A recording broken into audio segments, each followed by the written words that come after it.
Muy buena tarde, saludo como siempre con mucho cariño y mucha admiración a las personas que se encuentran en esta aula virtual del Tribunal Electoral del Poder Judicial de la Federación, concretamente en su Escuela Judicial Electoral. Y miren ustedes, ahora tenemos un tema nuevo, nada más que quiero hacer una aclaración. En esta ocasión no les he enviado aún la presentación de las dos clases anteriores. Tuve algún pendiente en la mañana, no me fue posible enviarla, pero entonces me comprometo formalmente ante ustedes para que mañana en el curso de la mañana les envíe la presentación que les debo y esta que vamos a tomar. Yo les decía ayer al despedirnos que era posible que me tocara otro tema con ustedes. Y efectivamente, es el tema que se refiere al Tribunal Electoral del Poder Judicial de la Federación, que tiene dos partes. Esta es la primera parte. Entonces, vamos a desarrollar esta temática esta tarde y quedarán algunos temas pendientes para la próxima sesión, porque tiene programado la sesión de hoy y la sesión de mañana a la misma hora.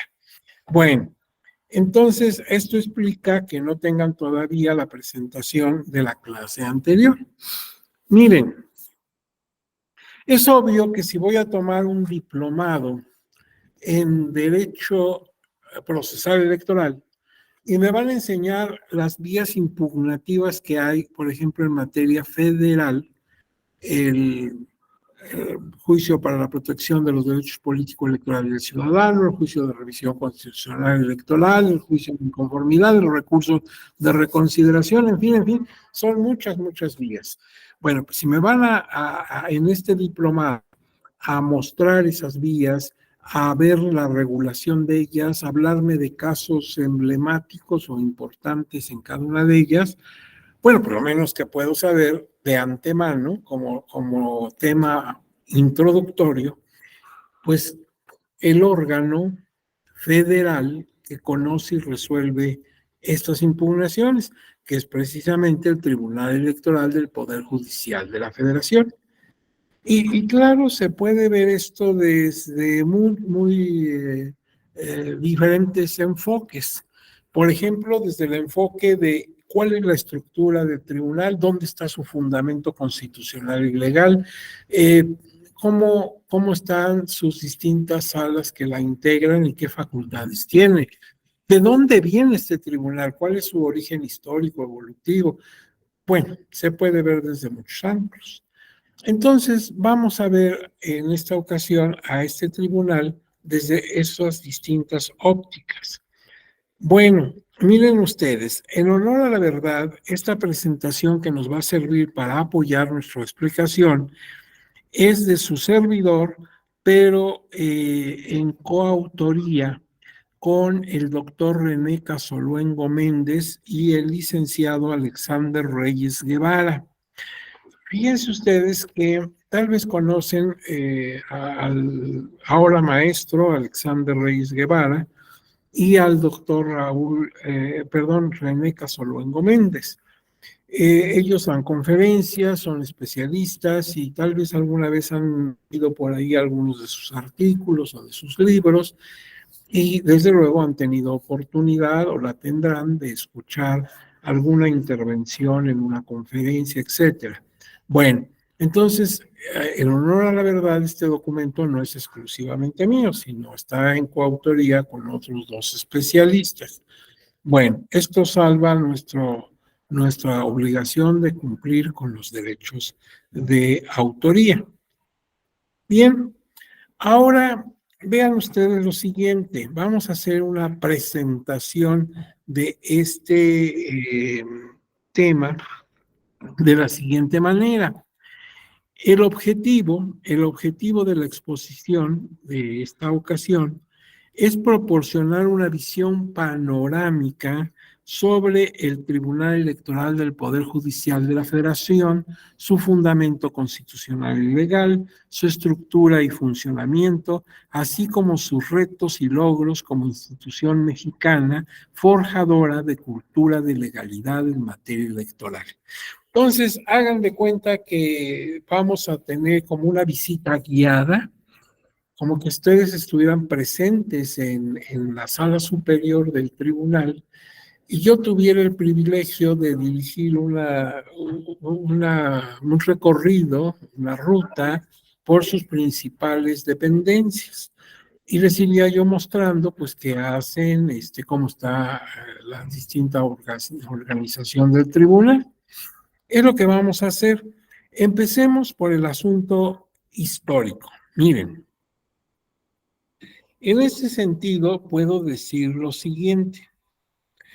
El fenómeno electoral, el elegir a ciertas personas para determinados cargos públicos, es muy viejo, es viejísimo. Nació junto con la democracia. Y ustedes, por su cultura general, deben seguramente estar enterados de que la democracia como sistema político o de organización política o de gobierno surge en la Grecia mediterránea y surge desde muchísimo atrás, desde el siglo IV antes de Cristo. Los griegos de aquella época, concretamente los habitantes de Atenas, que por cierto ahora es su capital como país, ellos idearon este sistema en el que la comunidad participa. Otro problema es cómo lo hicieron, por qué arribaron a esa conclusión en una época tan antigua, porque eso sería objeto de otra explicación. Pero la democracia entonces data del siglo IV antes de Cristo. Ahora bien, si vamos a permitir que las personas de la comunidad opinen, participen, voten, pues vamos a tener necesidad de hacer eso, elecciones.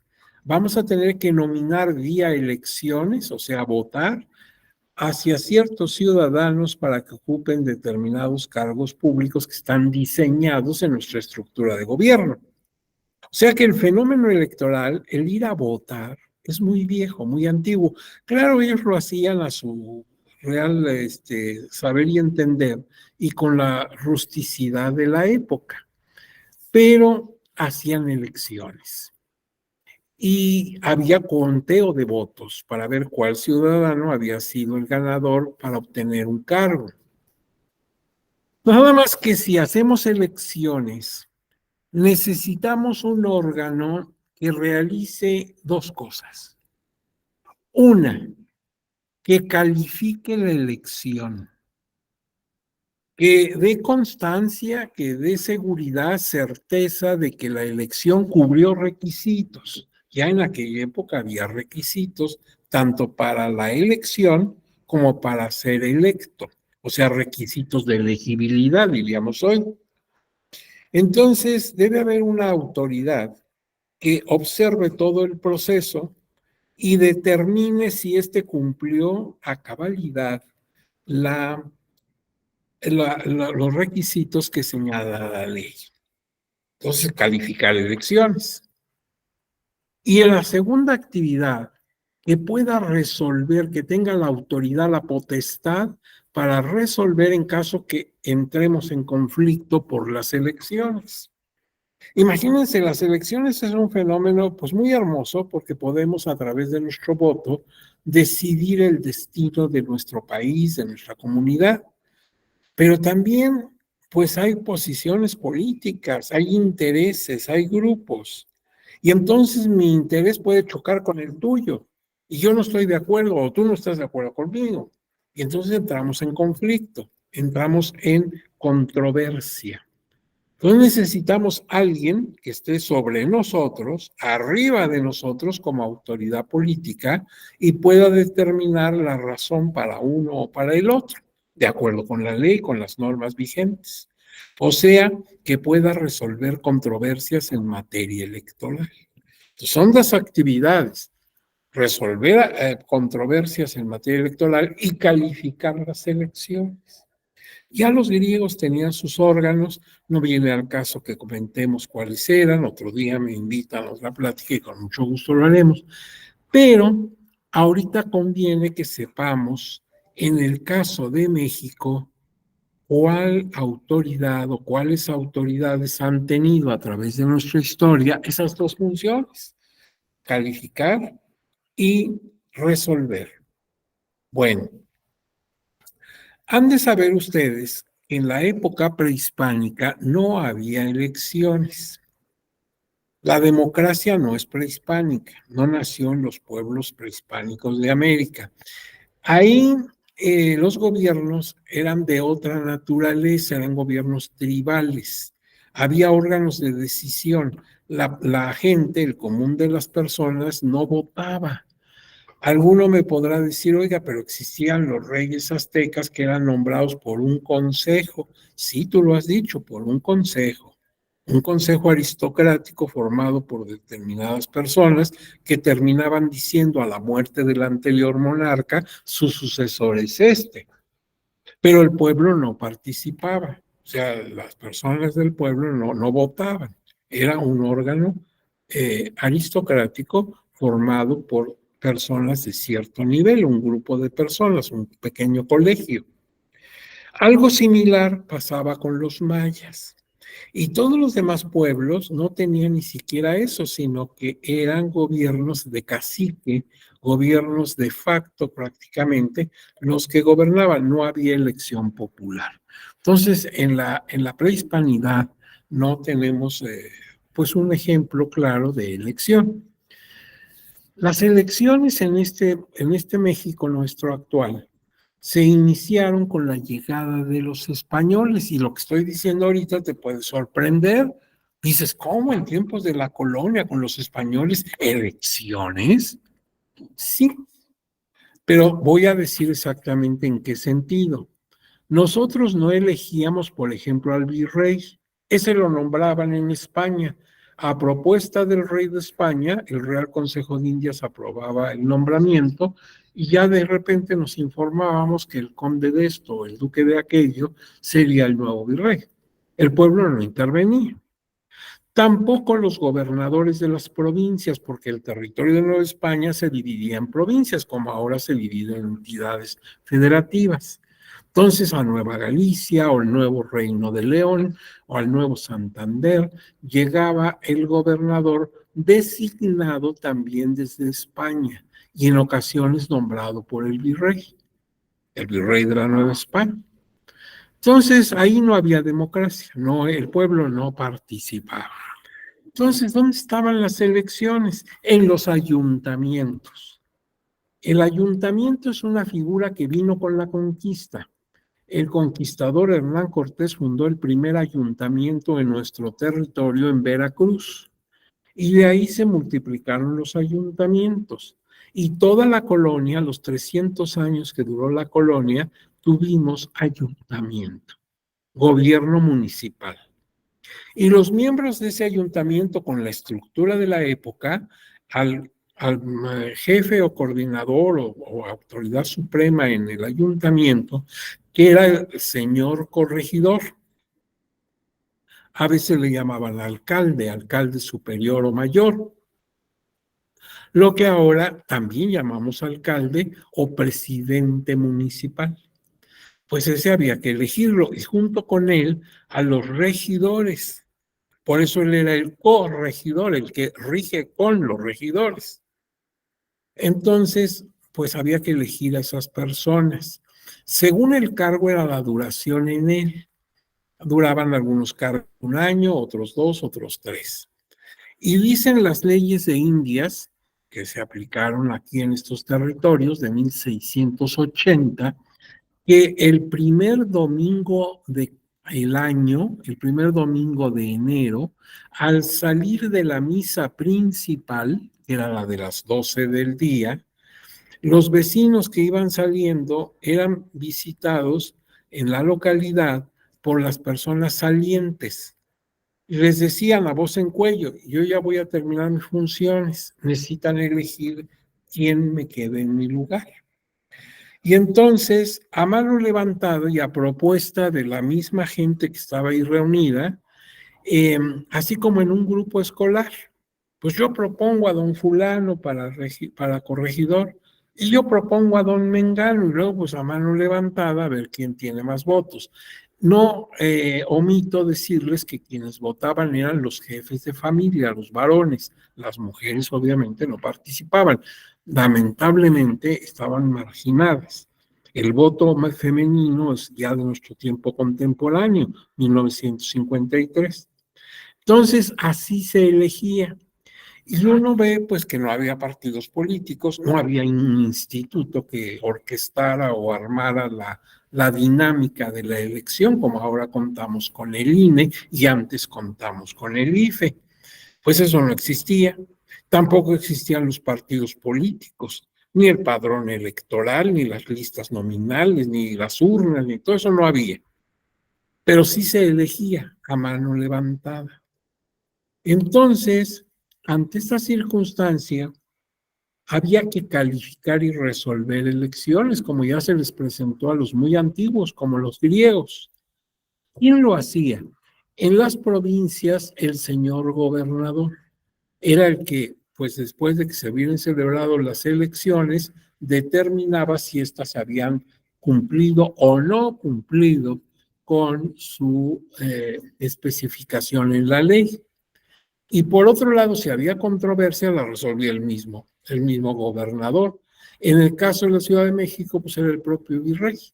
De tal manera que ya había un órgano que daba esa calificación y esa resolución.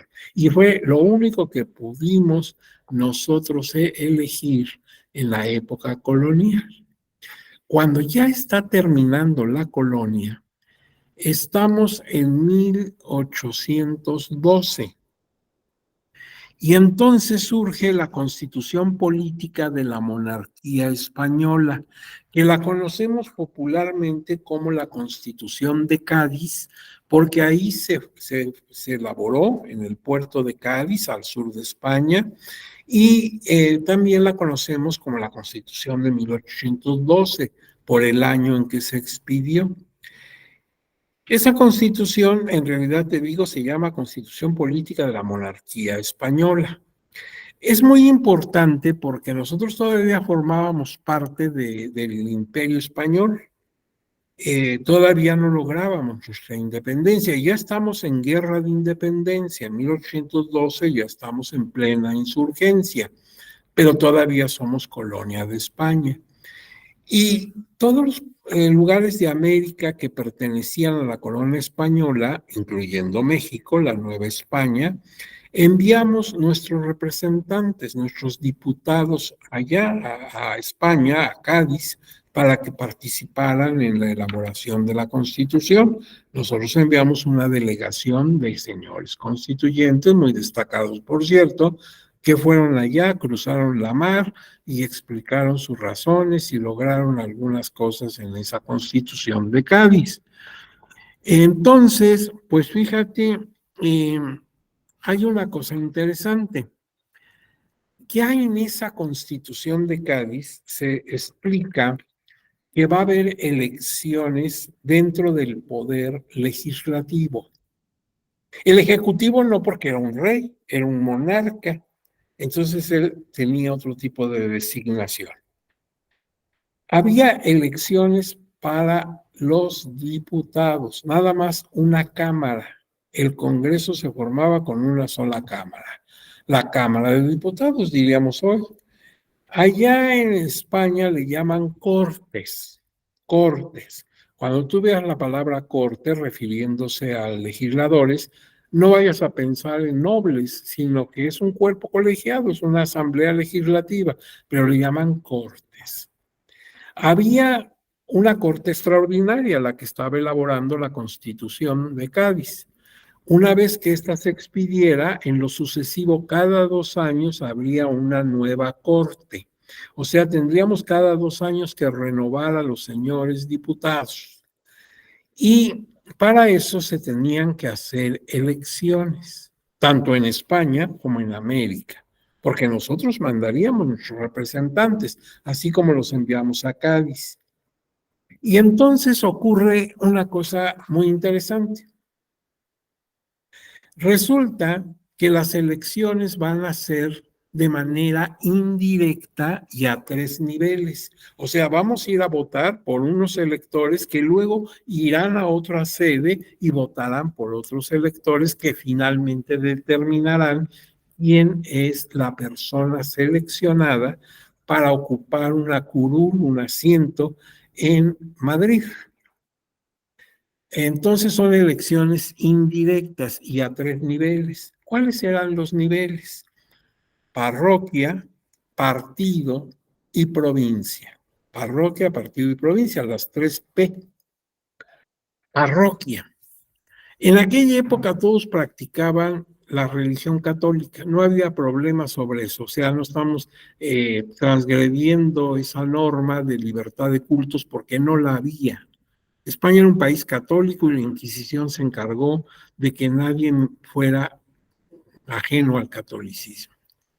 Entonces todos en aquella época pertenecían a una jurisdicción de parroquia, o sea, a la iglesia donde vas a tener los servicios religiosos, la iglesia de tu localidad, tu parroquia. Ahí se va a celebrar la primera elección. Vamos a pasar a la casa parroquial, tiene un ámbito para que nos reunamos, un espacio, y ahí vamos a hacer la elección. Pero no vamos a elegir todavía al diputado, sino vamos a elegir un grupo de electores. Entonces digamos que son 10 electores. Ahora estos van a pasar al partido, pero cuando digo partido no me refiero a un partido político, porque no lo había. No, me refiero a un partido como demarcación geopolítica, una región de la provincia. Ahí nombraremos a 5 diputados, entre los que fueron. Y finalmente estos irán a la capital de la provincia para que de ahí salga el que va a representar esa provincia allá en España. Ejemplo, si yo estoy en San Luis Potosí y entonces estoy en pues una población de San Luis, un pueblito de San Luis, ahí hay una parroquia, allí elegimos a los representantes de parroquia. Estos pasan a Matehuala, que ya es un partido distrital, y de ahí pasarán a la ciudad de San Luis Potosí, donde finalmente saldrá el representante de San Luis Potosí que va a cruzar el mar y va a integrarse a las Cortes de Cádiz. Ya no eran Cortes de Cádiz, eran Cortes ordinarias. Va a estar en Madrid y va a representar los intereses de los habitantes de San Luis Potosí en la Nueva España. Entonces son elecciones indirectas y a 3 niveles, parroquia, partido y provincia. Y cosa curiosa, ya aparecen los medios de impugnación. Se dice que en cada uno de los 3 niveles, parroquia, partido y provincia, antes de empezar la elección, el presidente de la mesa directiva de casilla, que está formada por vecinos del lugar, preguntará a los ahí reunidos si entre ellos hay alguien que sepa de un caso de intento de soborno o de amenaza, de intimidación, para que voten a favor o en contra de una persona. Si es el caso, allí de viva voz tú tienes que señalar quién y qué pasó. Mostrar las pruebas de lo que dices. Por ejemplo, testigos que afirmen lo que tú estás diciendo. En cuyo caso la persona que amenazó o que trató de sobornar se retira del recinto porque ha perdido su voto activo y pasivo. Ya no pueden votar por él, ni él puede votar por nadie. Entonces ya no tiene nada que hacer. Vámonos. Pero si tú eres el que no logra demostrar lo que dices, entonces el que se va eres tú por difamador. Fíjate, ese medio de impugnación, pues está difícil de llevar a la práctica. Si yo tendría el valor ahí delante de todos los vecinos de decir, don fulano me amenazó y aquí está presente, me dijo que así me iba a ir si no votaba por él. O me sobornó, trató de darme dinero. Y que además hubiera al menos dos personas, dos testigos, que coincidieran contigo. Está muy difícil, pero bueno, así está. Y tú puedes en página electrónica ver la Constitución de Cádiz, ver las elecciones a los 3 niveles y ver que existía ese medio impugnativo. Bien, esto fue la Constitución de Cádiz. Ahora bien, paralelamente, 2 años después, se decretó en la ciudad de Apatzingán, Michoacán, la Constitución de 1814, que así la conocemos como Constitución de 14 o de Apatzingán, porque ahí se decretó. Pero en realidad el documento se llama Decreto Constitucional para la Libertad de la América Mexicana. Fíjate que todavía no hablamos de México ni de Estados Unidos mexicanos, etcétera. No nos queríamos ya seguir llamando Nueva España, pero había discusión cuál sería nuestro nombre. Entonces, en la Constitución de 14 se habla de la América Mexicana. En ella también se establece los 3 poderes, ejecutivo, legislativo y judicial, igual que en Cádiz. Esa idea es de Montesquieu, la división de poderes, o para decirlo mejor, la división de facultades. Y se establece un régimen republicano, a diferencia de la de Cádiz, que establecía un gobierno monárquico. Ahora bien, se reitera el sistema de elecciones indirectas a 3 niveles: parroquia, partido, provincia. No se te olvide, éramos un país católico, entonces no había problema, todos teníamos jurisdicción en alguna de nuestras parroquias. Ahora bien, se repiten los medios de impugnación que ya dijimos. El que tú demuestres que trataron de sobornarte o trataron de amenazarte o te amenazaron. La Constitución de 1814 no tuvo vigencia más que en el territorio controlado por los insurgentes. Estábamos en plena guerra de insurgencia. Esta Constitución se hizo al amparo y bajo las ideas del generalísimo José María Morelos y Pavón. Y sí se aplicó sus disposiciones, pero en esos territorios controlados por la insurgencia. Fuera de ellos, donde estaban las fuerzas realistas, obviamente no se aplicó. Ahora bien, finalmente, pues nos hicimos independientes. En 1821, septiembre de 21, las tropas del ejército trigarante, comandadas por don Agustín de Iturbide, entran triunfantes a la Ciudad de México y nacemos como un nuevo país. En el globo terráqueo ya hay un nuevo país. Y entonces nacemos como Imperio Mexicano. Pero el tal imperio que encabezó el propio libertador Agustín de Iturbide duró muy poco. Unos meses después se venía abajo el imperio y formamos una república. Y entonces tuvimos la Constitución de 1824, la Constitución Federal de 24. Y en ella, pues se pone desde luego la necesidad de hacer elecciones. También son indirectas.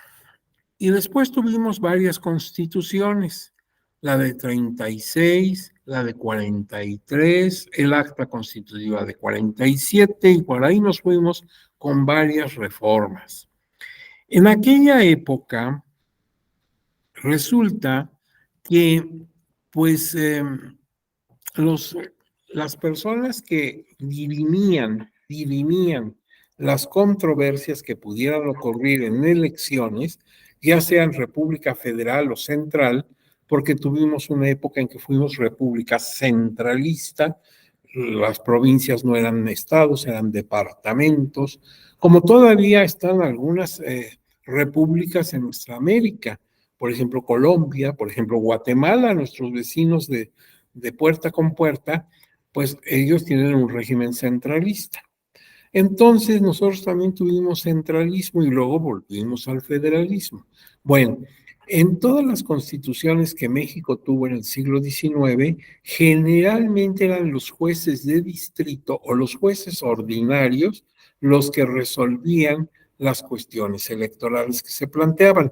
No existía un órgano especificado de justicia electoral, no lo había. Entonces, cuando había controversia, la resolvía o el mismo ayuntamiento que era el que había hecho las elecciones, puesto que no había instituto, o bien los jueces ordinarios. Esta situación, pues, prevaleció durante muchos años, hasta incluso el siglo XX, ¿sí? Entonces, teníamos en aquella época, ya en el México independiente y en el siglo XX, la Comisión Federal Electoral. Era un órgano que dependía de la Secretaría de Gobernación y ella hacía todas las elecciones. Ella se encargaba de que hubiera las papeletas y las urnas y el conteo, el cómputo de votos y todo. Y ya sabes, las impugnaciones las resolvían los jueces ordinarios, o sea, los jueces de distrito en algunos casos o los jueces comunes. Ahora bien, fíjate que en materia no solamente de impartición de justicia, ya sabemos que también hay que cumplir con calificar la elección, o sea, determinar si fue legal o no. Entonces, resulta que la Constitución de Cádiz estableció un sistema de autocalificación. O sea, los propios diputados que llegaran a Madrid, procedentes de todas las provincias del Imperio Español, tanto las que están en Europa, Galicia, Navarra, Santander, etcétera, pues como también las de América, la Nueva España, Argentina, Chile, Cuba, etcétera, una vez que se integraba la Cámara, lo que ellos llaman la Corte, quien la presidía pues preguntaba cómo había estado la elección para poderla calificar. Ese es el sistema de autocalificación. Nosotros mismos nos vamos a calificar la elección. Obvio que ese sistema no funciona. Imagínense que todavía lo tuviéramos y que nosotros los que estamos en esta audiencia fuéramos los nuevos diputados, diputadas, y yo la presidiera y les preguntara, señores, señoras diputadas, ¿cómo vieron nuestra elección? Pues todos van a decir que magnífica. El pueblo se volcó, ¿verdad? Siempre se anda volcando el pueblo, es la expresión clásica de los políticos. Nadie va a decir, pues, oiga, yo creo que no estuvo tan bien, parece que hubo irregularidad. No, nadie. Las elecciones son limpiecitas. Obviamente que el pueblo votó por nosotros. Es muy difícil en un sistema de autocalificación que el autocalificado diga la verdad. Pues ese sistema que estableció la Constitución de Cádiz pasó a todas las demás constituciones de México y llegó hasta nuestro tiempo. Vamos a ver más adelante cuándo se eliminó esa autocalificación, pero terminó, es decir, pero empezó desde la Constitución de Cádiz, cuando todavía éramos una parte de España. Ahora, había también la heterocalificación, ya no autocalificación, sino vamos a calificar otra elección, la de presidente de la República. Pero señores, si en la Cámara la mayoría es del mismo partido que el presidente de la República, pues ¿cómo crees que va a calificar esa elección? Cuando la Cámara de Diputados, elegida en colegio electoral, se tome la molestia de calificar la elección de presidente, obviamente va a decir que es fantástica, que fue la mejor elección que se ha visto en la historia. Nadie sería tan torpe o tan valiente o tan cínico, no sé, habría que ver qué calificativo le damos para decir, no, esa elección estuvo manchada, hubo irregularidades, hubo fraude. Pues ¿quién se va a enfrentar al señor que acaba ya de ser designado presidente? Obviamente todos calificaban la elección con aplauso cerrado. Bueno, pues ese sistema de auto y heterocalificación en esas condiciones subsistió hasta nuestro tiempo.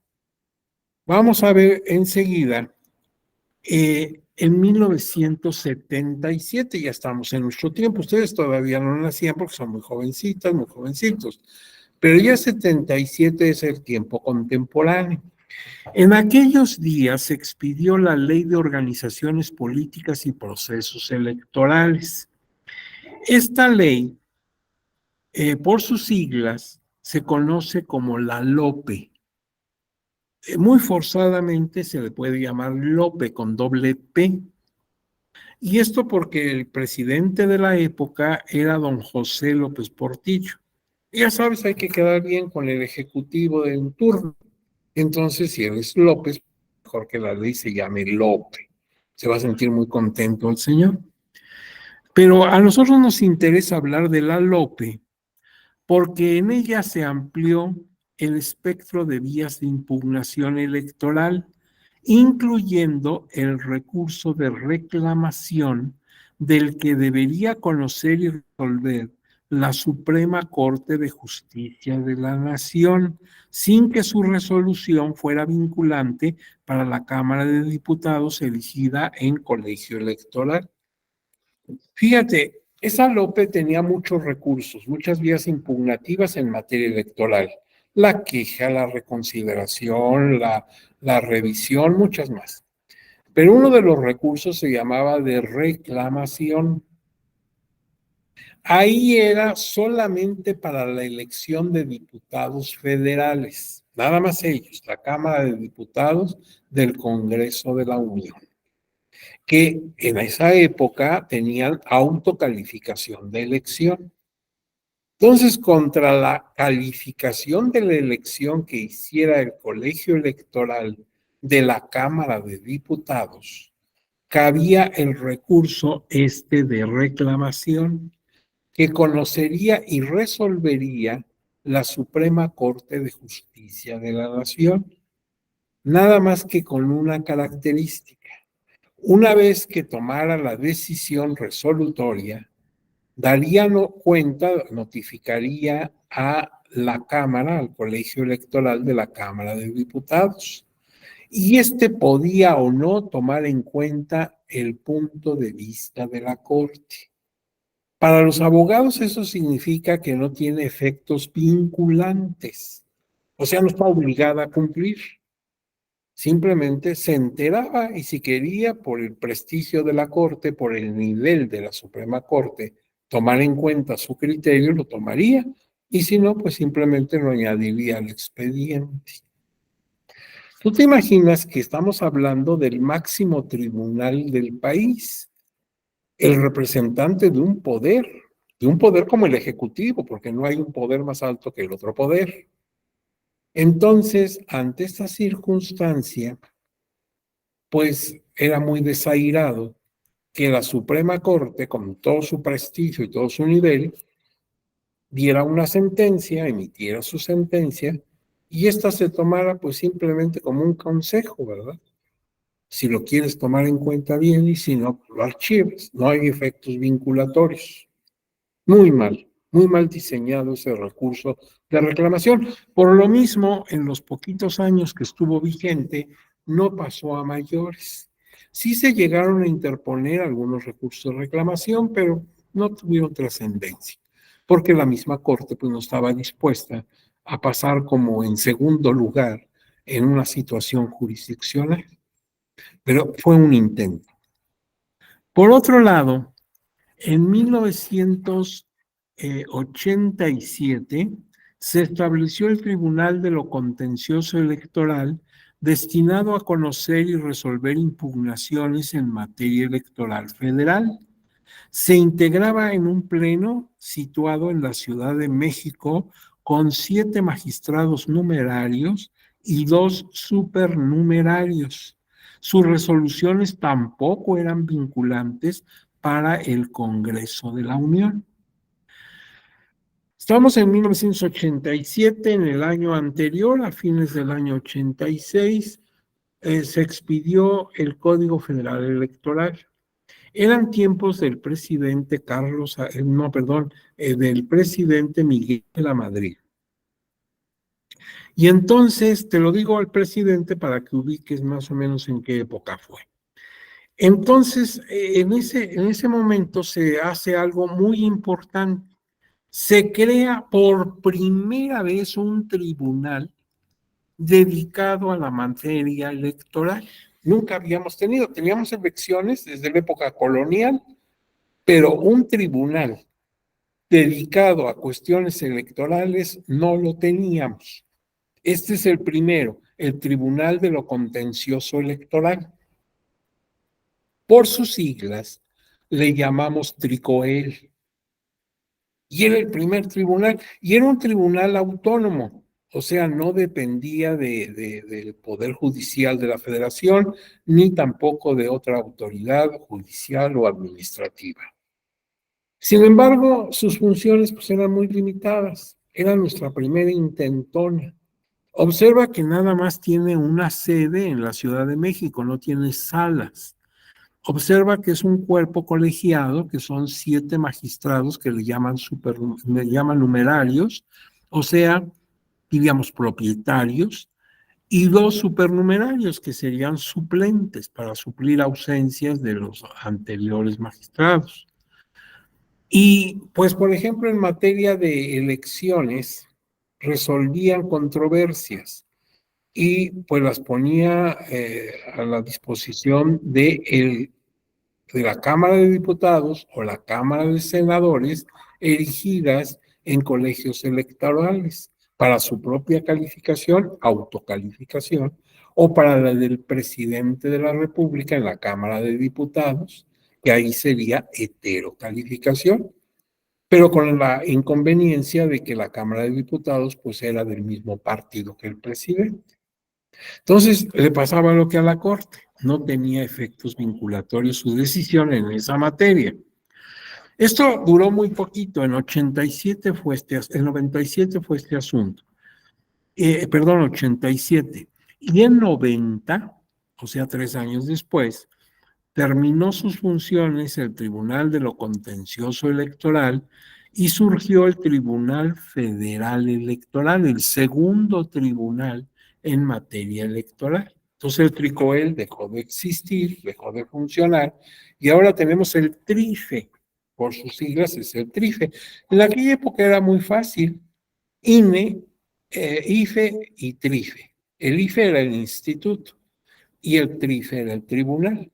El IFE también se formó en 1990. Aquí sí eran épocas del presidente Carlos Salinas de Gortari. Entonces, en 90 se crea un instituto dedicado solamente a las funciones electorales y un tribunal que también está especializado en materia electoral. Entonces, para la gente era muy fácil, el IFE y el TRIFE. ¿Y cómo estaba ese TRIFE? El TRIFE ya tiene mayores atribuciones que tenía el TRICOEL. Estaba integrado por una sala central, lo que ahora es sala superior, en aquella época se llamaba sala central. Y además, esa sala central tenía 5 magistrados propietarios y 2 suplentes. Y había 4 salas regionales correspondientes a otras tantas circunscripciones plurinominales, con sede la primera en Guadalajara, la segunda en la ciudad de Victoria de Durango, así se llama oficialmente, Victoria de Durango, no Durango de Victoria, sino Victoria de Durango, y esto es en honor al primer presidente de México y gran héroe de la insurgencia, don Guadalupe Victoria, que nació en Durango, en el estado de Durango. Entonces teníamos la capital de esta sala regional en Durango. La tercera en Jalapa Enríquez, Veracruz. Y la quinta en Toluca de Lerdo, Estado de México. Cada una con 3 magistrados y un suplente. Entonces, mientras en la sala central había 5 y 2 suplentes, en las salas regionales, las 4 salas regionales, era 3 magistrados y un suplente. Pero quiero que observen que hablé de la primera circunscripción, Ciudad de Guadalajara, como hasta ahora. Segunda, con capital en Durango, ahora es en Monterrey. Tercera, Jalapa, sigue siendo Jalapa ahora en el tribunal actual. Y la quinta, Toluca, sigue siendo la quinta circunscripción con capital en Toluca, la sala Toluca. ¿Qué notan de raro? Pues que falta la cuarta circunscripción, porque yo digo la primera, Guadalajara, la segunda, Durango, la tercera, Jalapa, la quinta, Toluca. ¿Y qué pasó con la cuarta? ¿Cómo se salta usted del 3 al 5 sin pasar por el 4? Ah, no había más que esas 4 salas. Dentro de un momento, por eso no te retires ahorita a tomar un vaso con agua, espérate un poquito y te vas a enterar qué pasaba con la cuarta circunscripción. Pero eran 4 salas nada más, 4 salas regionales. No existía la cuarta. Va 1, 2, 3 y quinta. Vamos a ver qué pasaba en la cuarta circunscripción. Ahora bien, resulta que en 1993 hay una reforma muy importante a ese Tribunal Federal Electoral, el segundo de la historia contemporánea de México. Y en ella, en esa reforma, concluyó el sistema de autocalificación de elecciones. ¿Te acuerdas que se autocalificaban? ¿Cómo está la elección de nosotros? Maravillosa, el pueblo se volcó. Pues ahora terminaba esto, que había empezado en Cádiz, cuando todavía éramos colonia española. O sea que si estamos en el año de 1993, han pasado 181 años desde que se decretó la Constitución de Cádiz. O sea que el sistema de autocalificación duró 181 años, con todos los inconvenientes que le podemos ver a la autocalificación. Y entonces se creó dentro del TRIFE, el segundo tribunal, una sala nueva que se llamó de segunda instancia, así se llamaba, sala de segunda instancia, para conocer y resolver los recursos de reconsideración, incluyendo los de la cuarta circunscripción plurinominal, que comprendía el entonces Distrito Federal y los estados de Tlaxcala y Puebla, cuyos juicios de inconformidad los conocía y resolvía la sala central. A ver, vamos a explicarlo. Yo te dije, nada más había 4 salas regionales de otras tantas circunscripciones plurinominales. Guadalajara la primera, Durango la segunda, Jalapa la tercera, quinta, Toluca. Y nos saltábamos al cuarto, como un elevador que va pasando en cada piso y de repente no para en el cuarto, se va directo al 5. ¿Qué pasaba para las impugnaciones de esos 3 lugares? El entonces Distrito Federal y los estados de Puebla y Tlaxcala. Sus impugnaciones las resolvía la sala central. No había una sala regional. Y ahora que ya no van a calificarse ellos mismos, los senadores y diputados federales, sus elecciones, pues va a haber impugnación. Y esa impugnación tiene necesidad de una segunda instancia después de las salas. En otras palabras, ¿qué pasa si en Tlaxcala se impugna algo de esas elecciones de los diputados? Bueno, pues en este caso resuelve la sala central, porque así estaba diseñado. Y si están inconformes, ya no hay para dónde. Entonces se crea una nueva vía impugnativa, el recurso de reconsideración, tal como está diseñado hasta el día de hoy. Primero me voy a la sala regional que me corresponda. Por ejemplo, si estoy en Chiapas, pues me inconformo por los resultados de la elección en una diputación y entonces será Sala Jalapa la que le corresponde geográficamente la jurisdicción quien me dé la resolución. Pero si no estoy de acuerdo, si siento que se violaron garantías, si se violaron garantías y no estás de acuerdo, etcétera, etcétera, entonces, ¿sabes qué? Recurso de reconsideración sobre lo que resolvió Jalapa. Y eso lo va a resolver y conocer de manera exclusiva la sala superior. Y ya cuando llegue a sala superior, pues lo que diga el pleno de esa sala ya no tiene discusión. Se cierra ahí la cadena impugnativa.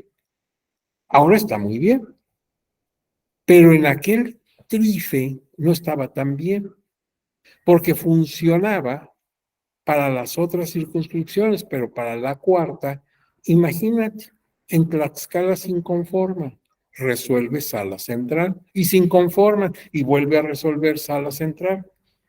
O sea, sala central revisándose lo que ella misma hizo, si es el órgano de cúpula del tribunal en aquella época. Es el órgano más alto del Tribunal Federal Electoral, la sala central. Entonces, eso fue lo que obligó a crear una sala de segunda instancia, por eso se llama segunda instancia, porque a lo que se hubiera resuelto por la sala central en caso de impugnaciones del Distrito Federal o los estados de Puebla y Tlaxcala, se admitía un recurso de reconsideración, como en cualquier entidad federativa, porque de lo contrario, pues tres entidades estarían maltratadas. O sea, no sería parejo la justicia con ellas, mientras que a Michoacán, a Chiapas o a Jalisco les damos la oportunidad de una reconsideración, pues estas tres no la tendrían. No, sí la van a tener, pero no va a resolver la sala central, sino la sala de segunda instancia. ¿Y esta sala cómo se integraba? Con 4 miembros de la Judicatura Federal nombrados ex profeso para esas funciones y un presidente de la sala de segunda instancia, que era el mismo del Tribunal Electoral y que además también presidía la sala central. Entonces, el único que sí está autocalificando su trabajo es el presidente de la sala central, o sea, el presidente del tribunal. Entonces era una sala que solamente tenía una función temporal, solamente para los casos de recurso de reconsideración, no para otro tipo de recursos. Y estamos hablando solo de elecciones federales. Entonces, pues solamente se reunían en una ocasión esos 4 miembros que proponía la Judicatura Federal y el presidente del Tribunal Federal Electoral y formaban un cuerpo de 5 personas que integraban la sala de segunda instancia. Esta sala de segunda instancia solamente ejerció sus funciones en 1994. O sea, nació en 93 y tuvo sus funciones al año siguiente, en 94, cuando se eligió al presidente Ernesto Zedillo, que fue la última calificación que todavía se dio por la Cámara de Diputados del Congreso de la Unión. En otras palabras, el señor presidente, el doctor Ernesto Zedillo Ponce de León, fue el último presidente que todavía calificó su elección la Cámara de Diputados elegida en colegio electoral. Ya su sucesor, que fue el presidente Fox, ya fue calificado en sede jurisdiccional y de ahí los presidentes sucesivos, hasta incluso el actual, el presidente López Obrador, todos ellos ya han sido calificados por el Tribunal Electoral del Poder Judicial de la Federación. El último que fue calificado en la Cámara de Diputados fue el presidente Zedillo. Bien, entonces mira, pasamos ahora a 1996. Termina sus funciones el TRIFE y se estableció el actual Tribunal Electoral del Poder Judicial de la Federación, el que está vigente. Quiero decir que nuestro Tribunal Federal, o sea, nuestro Tribunal Electoral del Poder Judicial de la Federación, está cumpliendo 26 años de existencia. Surgió en 96 y se le define a este tribunal por el artículo 99 de la Constitución. Se le define que con excepción de lo dispuesto en la fracción 2 del artículo 105 de la Constitución Federal, es la máxima autoridad jurisdiccional en la materia y órgano especializado del Poder Judicial de la Federación. ¿Qué quiere decir esto? De acuerdo con la Constitución, su artículo 99, la máxima autoridad en materia electoral es el tribunal. El Tribunal Electoral del Poder Judicial de la Federación. Fíjate entonces el nivel del tribunal, que nació de una manera tan endeble como fue el TRICOEL, el Tribunal de lo Contencioso Electoral del año 87, pues nada que ver con el actual tribunal. Creció muchísimo en facultades, en posibilidades de interpretación, en todo creció enormemente el tribunal actual. Y yo observo que nos dice es la máxima autoridad en la materia y órgano especializado del Poder Judicial de la Federación. Por eso la Suprema Corte de Justicia de la Nación puede solicitar, si así lo considera conveniente, pues un dictamen, un estudio del Tribunal Electoral del Poder Judicial de la Federación, cuando ella tenga que tomar una decisión que de alguna manera se refiera a lo electoral. Por ejemplo, en la fracción 2 del artículo 105 de la Constitución Política de los Estados Unidos Mexicanos, está la acción de inconstitucionalidad, que se refiere a el caso de que se expida una ley, una norma general de materia incluso electoral, no necesariamente electoral, pero incluso electoral, que pudiera estar en contradicción, en choque con la Constitución, en cuyo caso, pues la Corte tiene la facultad, si llega a ese extremo, de expulsar esa norma del sistema jurídico mexicano. Vamos a suponer que en nuestro estado de Colima se decreta un código electoral para Colima, pero adolece de irregularidades ante la Constitución, no cumple con los preceptos constitucionales.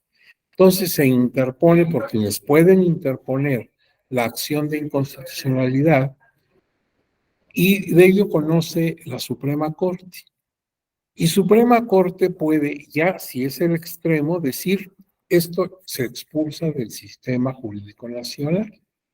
Eso lo puede hacer Suprema Corte, pero como es materia electoral, muy probablemente, no obligatoriamente, muy probablemente pida la orientación, la idea, el punto de vista del tribunal, porque por eso es un órgano de especialización en la materia en el Poder Judicial de la Federación.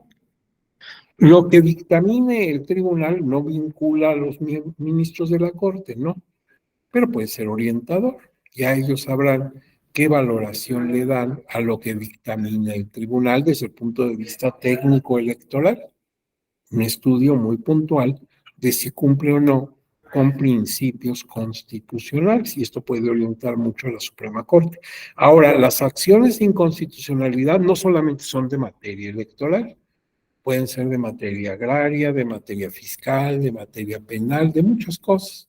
O sea, Pero también dentro de esos muchas cosas puede estar lo electoral. Por eso la Constitución dice, mira, el Tribunal Electoral del Poder Judicial de la Federación es la máxima autoridad en materia electoral, salvo lo que establece el artículo 105, fracción 2 de la Constitución, que habla de las acciones de inconstitucionalidad, en cuyo caso la única que tiene autoridad, la que tiene jurisdicción para conocer, es Suprema Corte de Justicia de la Nación. Es el órgano que tiene la facultad de conocer y hasta expulsar una norma del sistema jurídico nacional. Entonces ahora sí tiene sentido. Y entonces, pues en 1996 se creó el Tribunal Electoral del Poder Judicial de la Federación y el artículo 99 de la Constitución establece su definición, lo que acabo de decir de que es la máxima autoridad, lo dice el 99. Todo lo que quieras saber constitucionalmente del Tribunal Electoral del Poder Judicial de la Federación, lo vas a encontrar en el artículo 99. Su fundamento, sus atribuciones, su integración, todos los aspectos fundamentales. O sea, los cimientos constitucionales del tribunal. Y también termina la calificación, la heterocalificación para la elección de presidente. Ya habíamos dicho que el primer ciudadano cuya elección presidencial fue calificada en sede jurisdiccional y con criterio jurisdiccional, no político, pues fue el ciudadano Vicente Fox. Él fue el primero que ya fue calificado. De ahí en adelante y hasta el actual presidente, todos han sido calificadas su elección en sede jurisdiccional. Y este tribunal califica la elección, pero tomando en cuenta criterios jurídicos, no políticos, como sucedía en las cámaras. Es que es de nuestro mismo partido, no, aquí no importa qué partido eres. ¿Cumplió o no cumplió con los requisitos constitucionales para una elección legal? Y entonces la califica o no la califica. No está obligado a calificar, sino que si considera que debe calificarlo, lo hará. Y en ambos casos, calificando o descalificando, debe dar argumentos sólidos basados en derecho, porque no califica la elección, y en cuyo caso tendríamos que irnos a una elección extraordinaria. Entonces se acabó ya la calificación auto de ellos mismos, diputados, senadores, y se acabó la heterocalificación para el presidente de la República. Se acabó. Entonces, como ven, ese año de 96, pues fue de mucha importancia. Ahora, viéndolo así, yo tengo en la actualidad dos instituciones para lo que me interesa en el caso de el proceso electoral judicial, que es nuestro diplomado. Porque alguno me podría decir, oiga, ¿y qué pasa con la Fiscalía Especializada? Sí, claro. ¿Qué pasa con las facultades que tiene la Cámara de Diputados, la Cámara de Senadores en materia electoral? Por ejemplo, el nombrar a los magistrados, magistradas de los tribunales o de los tribunales locales. ¿Qué pasa cuando desaparecen los poderes de un Estado? Y entonces son otras autoridades, tenemos varias autoridades. Sí, pero quiero circunscribirme solamente a dos que me interesan para efectos del diplomado. O sea que este esquema que están viendo es parcial, es un pedacito de las autoridades electorales. O sea, no lo tomes con el dogmatismo, ahí están todas las autoridades electorales, no, no, no. Ahí están dos al nivel federal, ¿sí? Pero el cuadro de autoridades electorales es muy amplio. Nada más que no nos interesa meternos en él porque no tienen vinculación con el campo de impugnaciones en materia electoral. Entonces, por un lado tengo al Instituto Nacional Electoral, el INE, anteriormente el IFE. Él tiene la función administrativa de dar toda la logística para que tú, yo, ella, aquella, podamos ir a elegir. El año que entra tenemos elecciones muy importantes. Renovamos Poder Ejecutivo Federal y muchos otros cargos. La Diputación Federal, la Senaduría, muchas cosas. Y aparte en los estados va a haber también elecciones, entonces va a ser una elección muy, muy importante. Todo eso lo hace el INE. Bueno, son sus funciones. En el INE se hacen elecciones. Y vaya que es una tarea agotadora, porque imagínate, pues dar gusto y contento y satisfacción a los derechos de millones y millones y millones de electores que somos en un país enorme, desde Tijuana a Tapachula y desde Matamoros a Chetumal, con sus dos penínsulas. Pues es un mundo de territorio y a veces muy inhóspito. Todo eso hace el INE. Sin embargo, como lo van a ver en este diplomado, el INE resuelve uno de los medios impugnativos que está en la Ley General del Sistema de Medios de Impugnación en materia electoral. Esta ley es la que rige para las ponencias, para su trabajo cotidiano aquí en el tribunal. Y entre los medios impugnativos que tiene esta ley está el recurso de revisión. Ese conoce y resuelve el INE. Asuntos que el INE hizo, los va a resolver el INE. Nada más que en la autoridad jerárquicamente superior. Vamos a suponer que en la Junta Distrital con sede en Tapachula, Chiapas, pues hay un acto o resolución de esa Junta Distrital que te afecta. Entonces tú puedes interponer tu recurso de revisión y este va a conocerlo y resolverlo la Junta Local de Chiapas, ubicada en la capital, en Tuxtla Gutiérrez. Bueno, pues ahí tienes que lo está resolviendo el INE se autorrevisa, pero en un órgano jerárquicamente superior. Entonces, en materia de lo que a ti te interesa, los recursos y juicios, lo que compone el derecho procesal electoral, es el INE el que tiene uno de los medios, el recurso de revisión. Y eso porque está aquí en esta ley. Porque si me voy a la Ley General de Instituciones y Procedimientos Electorales, ahí me encuentro, como te dije en algún momento de la clase anterior, me encuentro otros medios impugnativos de materia administrativa que se resuelven en sede administrativa, pero ya los verás cuando llegues a ese punto de tu diploma. Ahora, el grueso de los recursos, la inmensa mayoría, el 99.5%, lo resuelve el Tribunal Electoral del Poder Judicial de la Federación en la sala que corresponda, alguna de las regionales, ya sea la especializada o las que están por circunscripción plurinominal, y desde luego la sala superior en su momento. Pero el tribunal es una autoridad jurisdiccional. En el tribunal lo que se imparte es justicia, a eso se dedica, esa es la justificación de su existencia. El tribunal está para hacer justicia. El instituto no hace justicia, sino el instituto hace elecciones. Es una autoridad electoral muy importante, pero de orden administrativo. Lo del recurso de revisión y otros recursos administrativos, pues es simplemente porque la ley le asigna esa función netamente jurisdiccional, a pesar de que él es un instituto administrativo. En cambio, el tribunal pues hace función netamente jurisdiccional, esa es su razón de ser.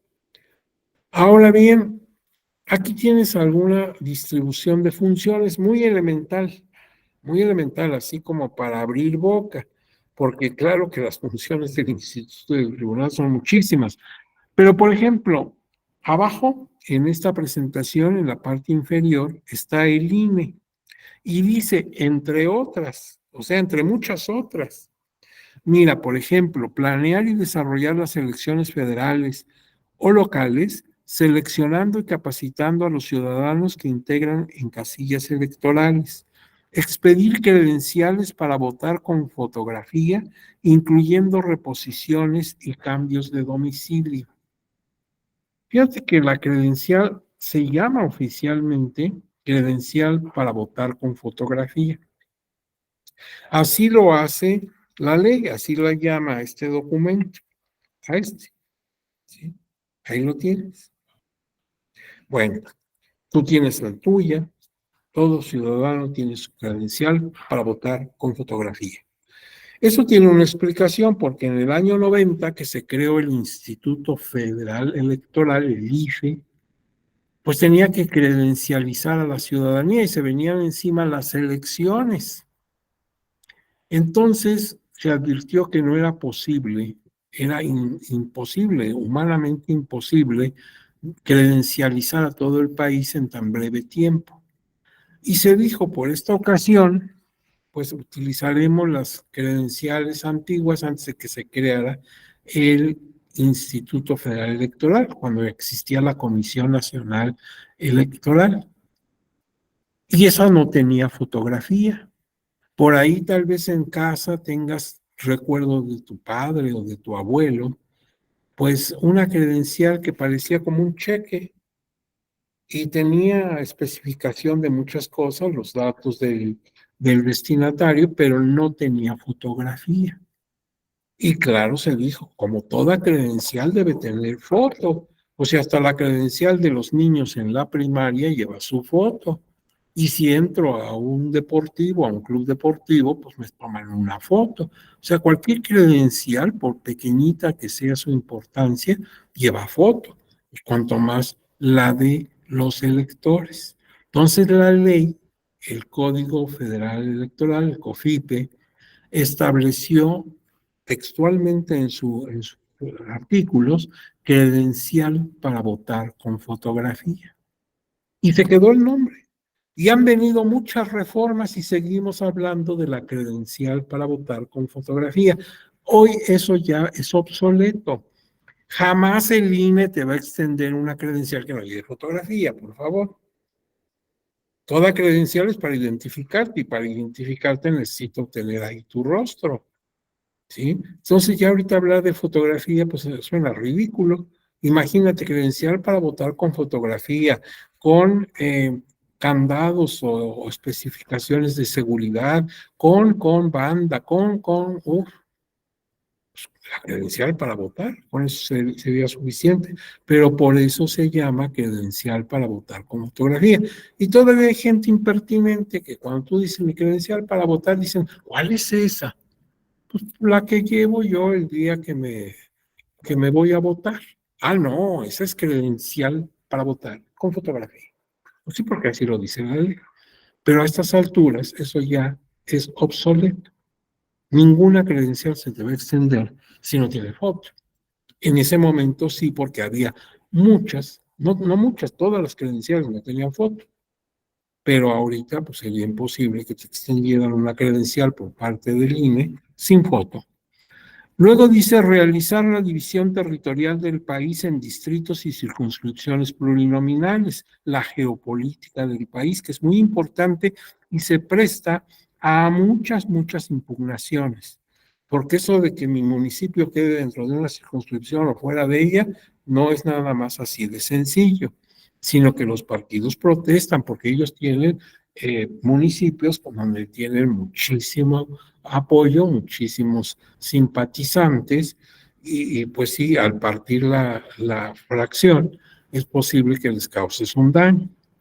Y luego proporcionar material y documentos para utilizarlos en la jornada electoral. Pues sí, las urnas, las mamparas para que te escondas a hacer tu voto, que nadie vea, porque el voto es secreto.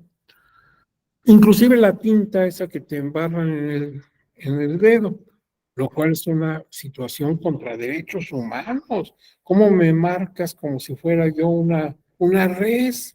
Es que puedes volver a votar, espérate. La Constitución establece la presunción de inocencia. Nadie es responsable hasta que no le demuestre lo contrario. Cuando me sorprendas tratando de volver a votar, pues para eso tienes los delitos electorales y la fiscalía correspondiente. Me hundes. Pero ¿quién te dice que voy a volver a votar? Además, aparte de esa huella, me estás marcando la credencial, me la estás cancelando, ponchando. Aparte, estás poniendo en tu lista nominal un sellito que dice votó. Pues, ¿cómo le hago para hacerlo 2 veces? Es que puede pasar, claro, claro que puede pasar, pero no ha pasado. A mí, ¿por qué me tienes que manchar? Y ya la gente lo ve así como, pues, hay que poner el dedo y hasta se enorgullece, mira, ya voté. ¿Pero qué no te das cuenta que eso significa? Antes no dices que te marcan la mejilla con un hierro candente, ¿verdad? Señores, un poquito ya de civilización. ¿Cómo que me marcas el dedo? ¿Por qué o de qué? No soy un delincuente. Eso es lo malo de esto. No lo haces porque ya voté como un comprobante de votación, sino para que no vaya a volver a votar, lo cual es un delito. ¿Por qué me atribuyes esa función que me conoces a mí como un delincuente? Entonces, fíjate ahí la presunción de inocencia que tanto se habla en la Constitución y leyes correspondientes, se viene al suelo. Ve que todavía tenemos que trabajar mucho en la cultura jurídico-política, no en la ley, porque la ley está pues bastante bien. Otra más, proporcionar resultados de las votaciones, o sea, el conteo, el cómputo, y elecciones, proporcionar circunstancias de mayoría a los ciudadanos vencedores en las elecciones de diputados y senadores. Pues algunas de las funciones, son muchísimas. Y en cuanto al tribunal, conocer y resolver las impugnaciones en materia electoral, entre otras, si al INE impone sanciones a un partido político, entonces interponer el RAP, el recurso de apelación. A veces, se imponen sanciones y muy altas por algunas irregularidades que cometió el partido político. Bueno, pues el partido político tiene derecho a defenderse como la tiene cualquier ente, cualquier individuo en este país. Y para ello el recurso de apelación, para que conozca y resuelva la sala superior, que es exclusiva, en este caso del ejemplo, la competencia a la sala superior. Y ella determina si confirma la multa o la revoca, por ejemplo.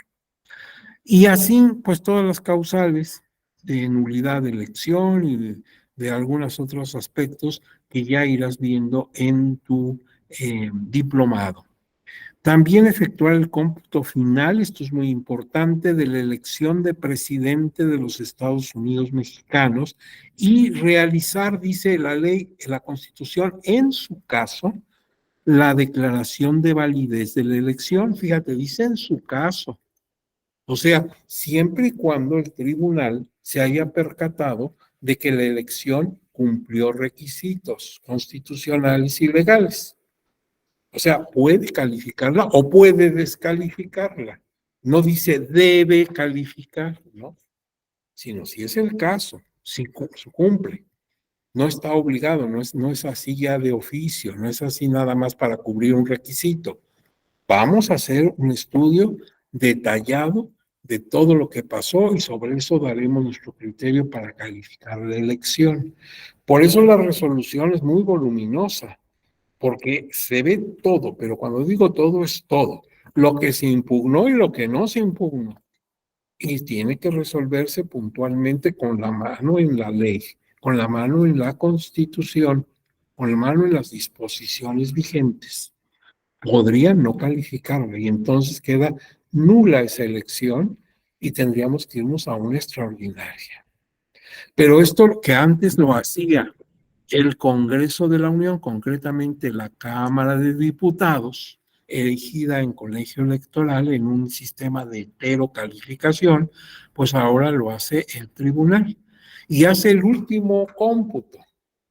Si tuvo impugnaciones y llegó a invalidar la elección, la votación en algunas casillas, pues cambian los números, pues tendrá que hacerlo. Y si no hay impugnaciones, ponte que no hubiera una sola impugnación en todo el país sobre elección de presidente, de todas maneras tiene que hacer el último cómputo, el válido, el bueno, el tribunal. Por eso cambian mucho los resultados. El INE da un resultado y el tribunal puede dar otro, que favorezca o desfavorezca al candidato. Y eso a veces la gente no lo sabe. Y dice, ¿cómo? Pues si el INE dijo que había este número de votos y ahora el tribunal sabe con otro. Ya hicieron trampa. No, no hicieron trampa. Lo que pasa es que puede cambiar. Imagínate que al hacer un recuento de votos, pues se vio que tenía más o que tenía menos.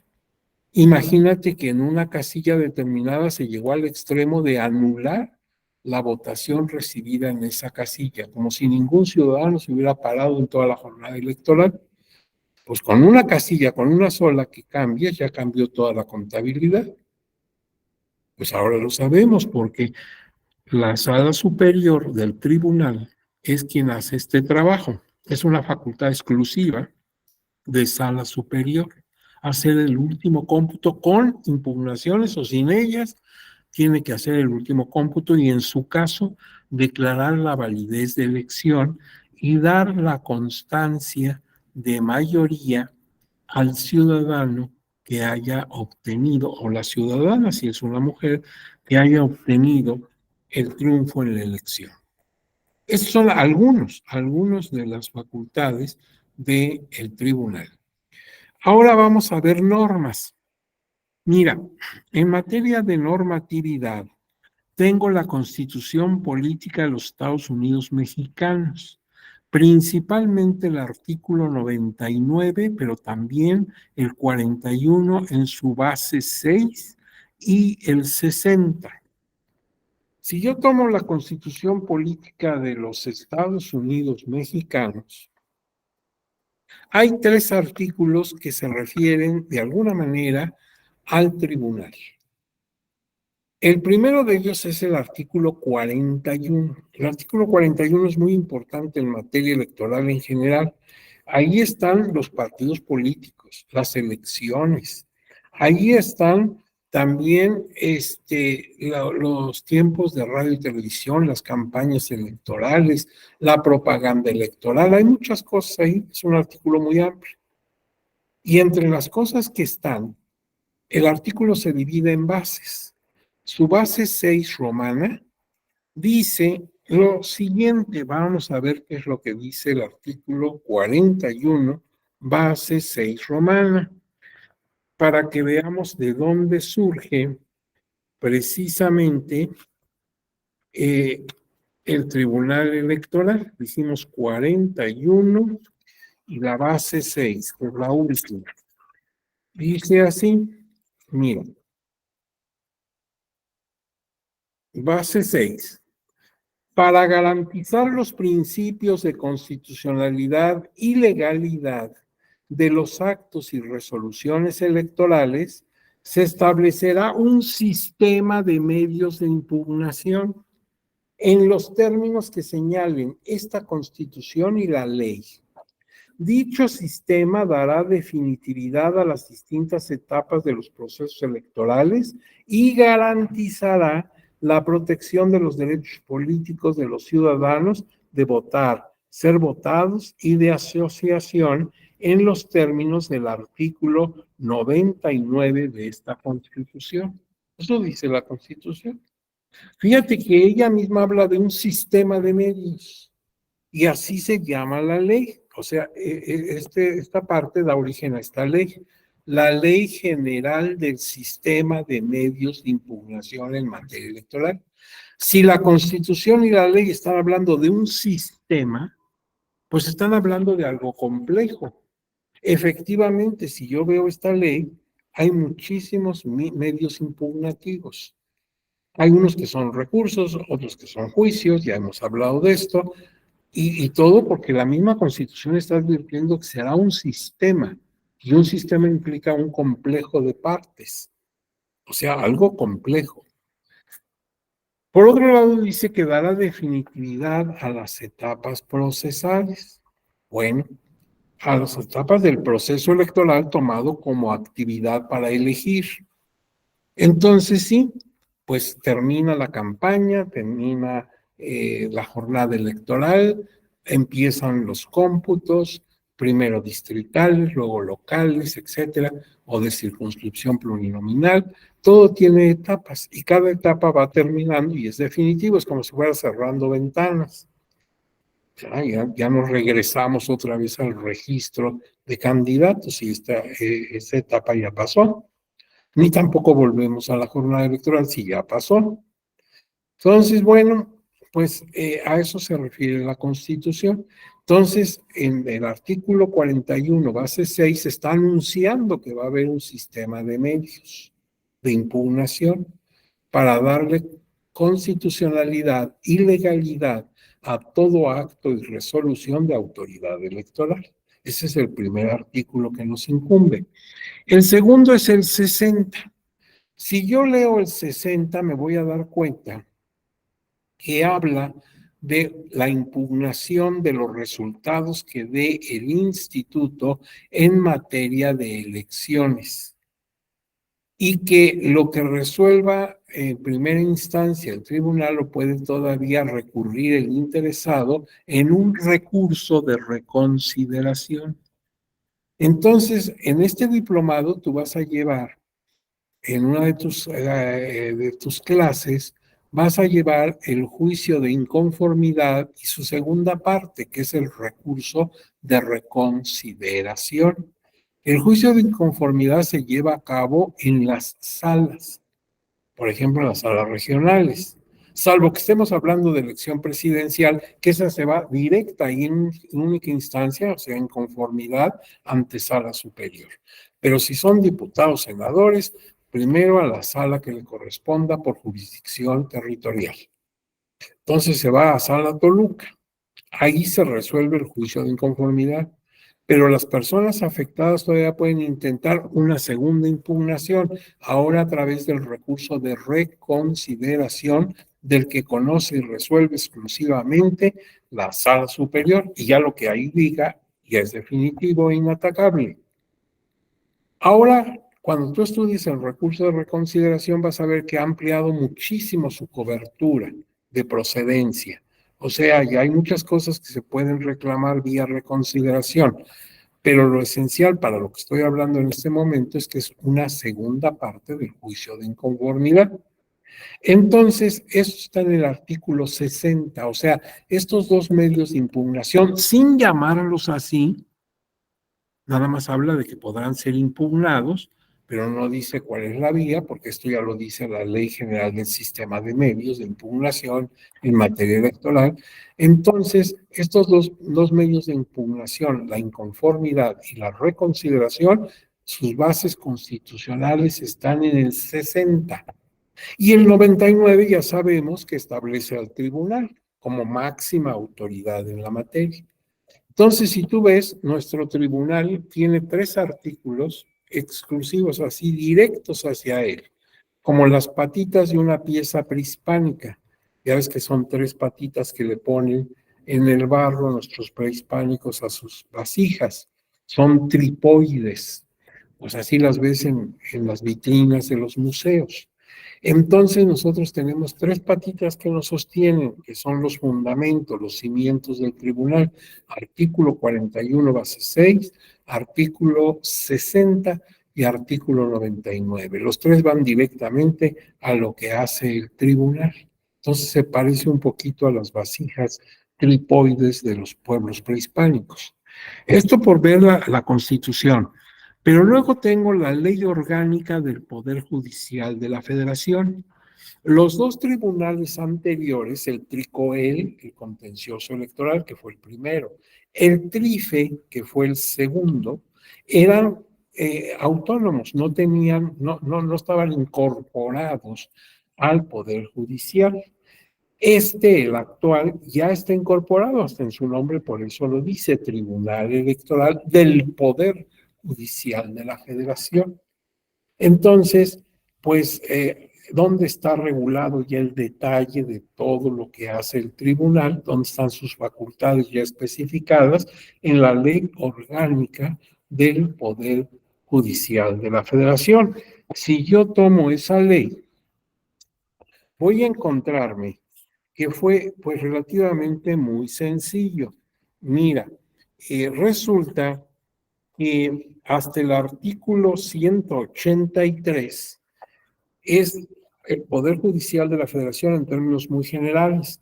Está la Corte, están los jueces del distrito, todo lo que compone el Poder Judicial de la Federación. Y a partir del artículo 184 es todo el tribunal, hasta que termina esta ley con el artículo 251. Esta ley orgánica del Poder Judicial de la Federación tiene 251 artículos de fondo, más claro, una cantidad de transitorios. Pero entonces el tribunal está entre los artículos 184 a 251. Esto fue muy fácil cuando se incorporó el tribunal, pues simplemente se hicieron como un anexo, se amplió la ley y ahí quedó regulada toda la cuestión referente al Tribunal Electoral. Entonces, muy importante, ahí están las facultades de los magistrados y todo lo demás. Luego tienes la Ley General del Sistema de Medios de Impugnación en materia electoral, que es pues el caballito de todos los días. Este hay que tenerlo, pero a la mano, incluso en tu red, en tu computadora, para poder trabajar en el tribunal. Y luego tienes la Ley General de Instituciones y Procedimientos Electorales, donde está todo lo electoral, la organización del instituto, sus facultades, ya en detalle, y además cómo se hacen las elecciones, los requisitos, el registro de candidatos, las precampañas, las campañas, todo lo que quieras en materia electoral. Incluso ahí están los procedimientos sancionadores, como lo verás también en este diplomado en su momento. Y después de la Ley General de Instituciones y Procedimientos Electorales, tienes el reglamento del tribunal. El tribunal tiene su propio reglamento, lo expide el Pleno de la Sala Superior y también lo puede modificar y lo ha modificado en diferentes momentos. Entonces, es el reglamento interno del tribunal y también emite acuerdos de distinta naturaleza. Por ejemplo, que yo te decía en la clase de ayer, que a raíz de la pandemia, pues hubo necesidad de que Sala Superior emitiera varios acuerdos a fin de que no se parara la impartición de justicia en materia electoral. Hubiera sido un desastre. Entonces, se prorrogaron los plazos al principio pensando, bueno, que esto podía aminorarse o disminuirse, pero no, conforme fueron pasando los días y las semanas, pues se vio que esto iba para largo y entonces se emitieron acuerdos en los cuales, por ejemplo, ya se autoriza que haya una audiencia vía Zoom para que sin exponerse a un contacto, pues los magistrados y magistradas de las salas del tribunal pudieran sesionar hasta donde aparentemente se puede con la tecnología moderna, como si estuvieran en presencial, porque ahí directamente están hablando, toman la palabra, se oponen, están de acuerdo, votan, o sea, como si fuera una audiencia presencial. Pues esos acuerdos, te estoy poniendo un ejemplo, porque hay acuerdos de muchas cosas, pues todo eso también forma parte de la normatividad. Y aquí falta hablar dentro de este campo normativo, porque no es propiamente norma, sino criterios, la jurisprudencia del Tribunal Electoral, que es obligatoria para las otras autoridades electorales, la jurisprudencia. En consecuencia, pues sí estamos en presencia de algo muy, muy amplio, sí, una normatividad muy alta. Ahora bien, aquí tienes un esquema de cómo está organizado en forma general el tribunal. Tiene el Tribunal Electoral del Poder Judicial de la Federación su sala superior, lo que en el TRIFE fue la sala central, ahora se denomina sala superior. Es el órgano cúpula, el órgano de máxima autoridad en el tribunal. Es un cuerpo colegiado integrado por 7 magistrados, magistradas. Y pues tenemos también 6 salas regionales.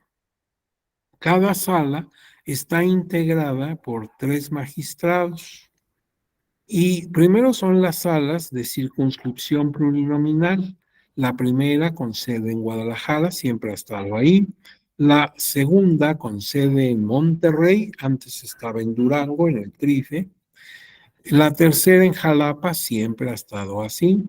Ahora sí, la cuarta en la Ciudad de México. Ya no tenemos el problema que tuvo el Trife, que no tenía una sala para el Distrito Federal y los estados de Puebla y Tlaxcala. Entonces ahora tenemos una cuarta sala de la Ciudad de México. Y la quinta sala que siempre ha sido Toluca. Y ha ido cambiando, claro, la geografía política del país, sus circunscripciones plurinominales, pero bueno, eso ya es interno dentro de los procesos electorales. Y aparte hay una sexta sala, también regional, pero es la sala especializada. El nombre de esta sala regional especializada ha sido cuestionada porque ella da servicio de justicia a todo el país, no a una región. Las verdaderas salas regionales sí le dan a determinadas entidades federativas. Por ejemplo, Guadalajara pues tiene todo el norte este del país, Baja California Sur, Baja California, Sonora, en fin, toda esa parte del Pacífico la cubre Guadalajara. En cambio, Jalapa cubre Veracruz y Chiapas y Oaxaca, en fin, es otra situación. Pero la sala regional no está en una zona exclusivamente, sino da sus servicios de justicia a todo el país en lo que le compete. Vamos a ver qué es lo que le compete. Pero en consecuencia, pues no debería ser llamada regional, sino simplemente sala especializada. Pero así está el nombre oficial, así está en la ley, y pues mientras no se modifique la ley, así debemos llamar. Ahora vamos a ver la sala superior. Aquí tienes una vista del salón de plenos. Cuando hay sesión pública para resolver, por ejemplo, entonces por esa puerta que se ve ahí, ahí hay una especie de puente, ahí por esa puerta penetras al recinto oficial, a la sala superior, en su auditorio de plenos, en donde estarán los magistrados, los 7 magistrados que integran ese pleno, y como las sesiones son públicas por mandato de la ley, pues guardando el orden respectivo y el comedimiento que exige la autoridad, puedes presenciar de manera viva las sesiones que son muy interesantes. En el caso que tú estás cursando, pues convendría que conocieras ese recinto ahí en la Ciudad de México, si te es posible. También, claro, ya con la tecnología actual, se televisa esto y tú has visto en el canal judicial las sesiones muy interesantes, a veces muy amplias, muy prolongadas. Todo depende del asunto de que estemos hablando. Esa escultura que ves ahí es la de la justicia. Sí, la justicia, que pues es una idea desde los griegos, la diosa Temis, tiene en una mano la ley y en la otra sostiene una espada que nos recuerda que la ley sanciona. Sí, como decían los romanos, dura lex sed lex, la ley es dura, pero es la ley. Entonces, la ley también implica sanción si es que te la mereces. Esta es la actual sala superior del tribunal, construida en 1994 en la Ciudad de México, en Carlota Armero, avenida Carlota Armero número 5000, colonia CTM Culhuacán, en la alcaldía de Coyoacán. Ahí está ubicada la sala superior. Y en la sala superior, como en las salas regionales, me encuentro que un magistrado o magistrada tiene todo este equipo de trabajo. Un secretario o secretaria particular, un secretario o secretaria instructora o de estudio y cuenta que actúa como coordinador de toda su ponencia. Luego hay secretarios instructores, hay secretarios de estudio y cuenta y hay secretarios auxiliares y personal administrativo y técnico de apoyo. Eso es el equipo de una ponencia. Cada magistrado o magistrada tanto en sala superior como en regionales, tiene este equipo. Y la propia ley orgánica del Poder Judicial de la Federación te establece cuáles son las funciones de estos distintos tipos de secretario. Ahora bien, el reglamento interno del tribunal define también sus funciones en sus diferentes categorías. Si tú al ver esto dices, ay, a mí me gustaría estar en una de estas secretarías, ser, por ejemplo, secretario estudicuenta, va a ser muy interesante, o secretario auxiliar de menos, que es el cargo más bajito dentro de lo jurídico, y a empezar por ahí, luego ir subiendo hasta ser secretario instructor, en fin, ¿cómo le hago? Bueno, pues primero, vete al reglamento del tribunal y en sus artículos 40 al 45 se te especifica qué hace cada una de las secretarías.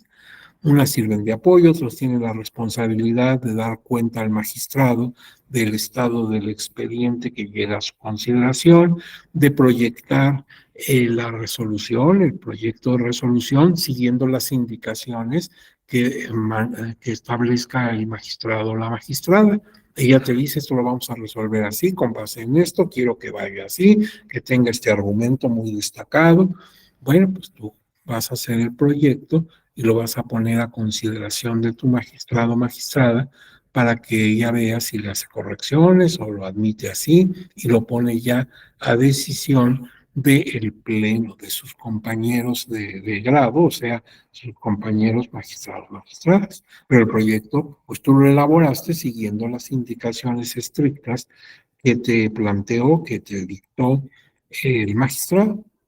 Bien, ahora tienes aquí una organización interna de la sala superior. Está la sala superior y está su presidencia, el magistrado presidente. Acuérdate que es un órgano colegiado, la sala superior, con 7 magistrados. Ahí el número es impar y se hace con todo propósito para que uno sea el que preside. Y hay un secretario general de acuerdos que tiene muchísimas funciones. Es casi el brazo derecho de los magistrados en las salas, ya sea superior o regional. Secretario de acuerdos, secretario general, tiene muchas funciones. Y tienes la comisión de administración, que es un órgano que podríamos decir es el cerebro de toda la administración y la organización del tribunal. Y ahí están desglosados algunas de las pues, cargos que se tienen en cada uno de los esquemas. Por ejemplo, tienes coordinaciones, hay varias. Por ejemplo, se me ocurre la de comunicación social, que es muy importante. ¿Cómo nos vamos a comunicar hacia la ciudadanía, hacia los medios informativos, televisión, radio, prensa? Tiene que ser muy cuidadoso esa comunicación social. Y así hay varias cosas que no me voy a detener aquí. Tú tienes esta presentación y la vas a tener en tus manos. Tienes aquí, por ejemplo, la Secretaría General de Acuerdos, todo lo que tiene a su cargo la Subsecretaría General, la Unidad de Estadística, la Unidad de Vinculación con Salas Regionales, la Oficina de Actuarios, la Oficialía de Partes, el Archivo Jurisdiccional. Todo eso está bajo la coordinación, la dirección del Secretario General de Acuerdos. Pues son muchas actividades. La Comisión de Administración, que es el órgano que te decía, el que organiza todo el tribunal, el gasto, los presupuestos, las vacaciones pasan por ahí, todo tiene que pasar a decisión y aprobación. Coordinaciones hay muchas, la de comunicación social está ahí, la dirección general, todo esto no voy a hostigar ahorita que ya estás cansado para ver punto por punto, pero ahí lo tienes y puedes tú observarlo. Hay direcciones generales de la Secretaría Administrativa que también existe. La planeación y evaluación institucional, la administración regional, la adquisición de servicios y obra pública, el mantenimiento y servicios generales, la protección institucional, los recursos financieros, los recursos humanos, sistemas, que es muy importante, donde se nos paren las máquinas o se afecte el sistema, pues ya no podemos trabajar. y son órganos auxiliares de la fiscalización, la visitaduría judicial, es decir, con cierta frecuencia van los visitadores a las salas para revisar cómo está todo el gasto, los expedientes que se han sentenciado, los que faltan por hacerlo, y pues es una auditoría. Y tú sabes que en la auditoría pues hay que estar todo al corriente. Y si hay alguna cosa que haya cierta advertencia o ciertas medidas que hay que tomarlas de inmediato, etcétera. Está la Contraloría Interna, la Dirección General de Investigación de Responsabilidades Administrativas. Cualquier servidor público o servidora que trabaje en esta institución, pues puede caer en una situación de irregularidad y habría necesidad de, dándole su derecho de audiencia y escuchando sus razones, determinar su responsabilidad y la sanción que le corresponde. Todo eso está en la ley. Hay dos instancias sustantivas, la Escuela Judicial Electoral, que es la que está impartiendo ahorita este diplomado, la Defensoría Pública Electoral, ahorita vamos a hablar de ella. Entonces, si tú quieres ver el organigrama así completo, todo el enramaje del tribunal, te recomiendo que en página electrónica del tribunal consultes su organigrama, o sea, su estructura orgánica básica del 2023, del año que estamos cursando. O sea, tú cuando pongas en tu pantalla ese organigrama, fíjate que sea el vigente, el de este año.